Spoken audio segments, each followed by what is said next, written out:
গত বেশ কিছুদিন ধরে ইরান যুদ্ধ ও ইউক্রেন যুদ্ধের ডেভেলপমেন্ট দেখে অনেক বিশ্লেষক বলছেন ইউক্রেন যুদ্ধ আর মধ্যপ্রাচ্যের সংঘাত এখন এক সূত্রে গাঁথা হয়ে যাচ্ছে।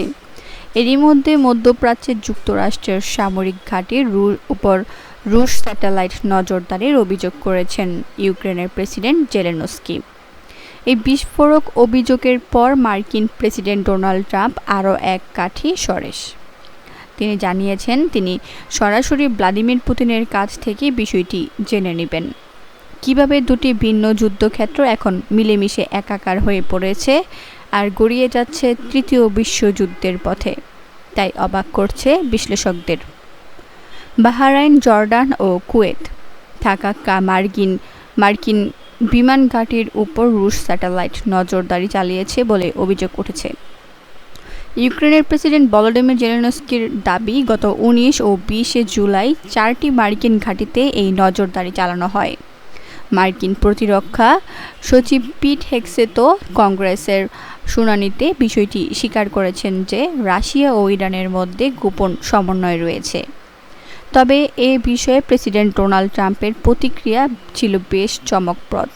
তিনি বিষয়টি অস্বীকার না করে বরং এড়িয়ে গেছেন।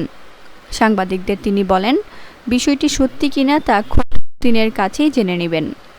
যদিও যুদ্ধ শুরুর পর জর্ডান সহ বিভিন্ন হামলায় এ পর্যন্ত 18 জন মার্কিন সেনা নিহত হয়েছেন। তবে ট্রাম্পের দাবি, এই নজরদারি খুব একটা প্রভাব ফেলেনি। এই সংঘাতে ইউক্রেনের ভূমিকাও বেশ বহুমুখী। যুক্তরাষ্ট্রের অনুরোধে মার্চ মাস থেকে তারা উপসাগরীয় দেশগুলোকে ইরানি ড্রোন ঠেকাতে কারিগরি সহায়তা দিচ্ছে। এছাড়া গত 28 জুলাই কাস্পিয়ান সাগরে একটি ইরানি জাহাজে হামলা চালিয়েছে ইউক্রেন। তাদের দাবি ছিল জাহাজটি রাশিয়ার জন্য সামরিক সরঞ্জাম বহন করছিল। মধ্যপ্রাচ্যের যুদ্ধক্ষেত্রের বর্তমান চিত্রটিও বেশ জটিল। জুনে ঘোষিত যুক্তরাষ্ট্র ও ইরানের যুদ্ধবিরতি চুক্তি জুলাই মাসে ভেঙে পড়েছে। আগস্টে হরমুজ প্রণালীতে যুক্তরাষ্ট্র আবারও নৌ অবরোধ আরোপ করেছে।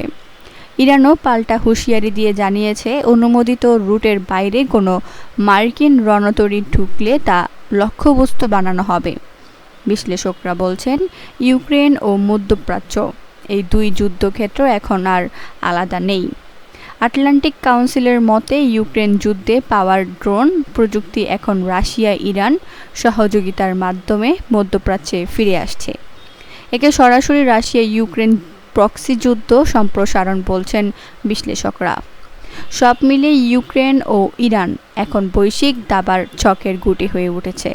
একদিকে রাশিয়া, ইরান ও উত্তর কোরিয়ার আনুষ্ঠানিক জোট যুক্তরাষ্ট্রের মনোযোগ বিভক্ত করছে, অন্যদিকে ইউক্রেন ও মধ্যপ্রাচ্যে নিজেদের অবস্থান মজবুত করছে। সংঘাত যত দীর্ঘ হবে ততই এই দুই যুদ্ধক্ষেত্রের সীমারেখা অস্পষ্ট হয়ে উঠবে বলেও মনে করছেন বিশ্লেষকরা।